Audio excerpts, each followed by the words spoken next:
اور جو شخص کوئی قصور یا گناہ تو خود کرے لیکن اس کا الزام کسی بے گناہ پر ڈال دے تو اس نے بہتان اور کھلے گناہ کا بوجھ اپنے سر پر رکھا۔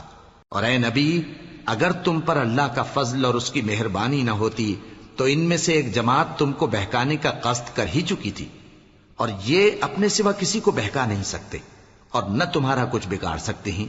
اور اللہ نے تم پر کتاب اور حکمت نازل فرمائی ہے اور تمہیں وہ باتیں سکھائی ہیں جو تم نہیں جانتے تھے،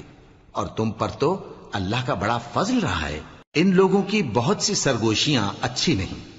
ہاں اس شخص کی سرگوشی اچھی ہو سکتی ہے جو خیرات یا نیک بات یا لوگوں میں صلح کرنے کو کہے، اور جو ایسے کام اللہ کی خوشنودی حاصل کرنے کے لیے کرے گا تو ہم اس کو بڑا ثواب دیں گے۔ اور جو شخص سیدھا رستہ معلوم ہونے کے بعد پیغمبر کی مخالفت کرے اور مومنوں کے رستے کے سوا کسی اور رستے پر چلے تو جدھر وہ چلتا ہے ہم اسے ادھر ہی چلا دیں گے، اور قیامت کے دن اسے جہنم میں داخل کریں گے،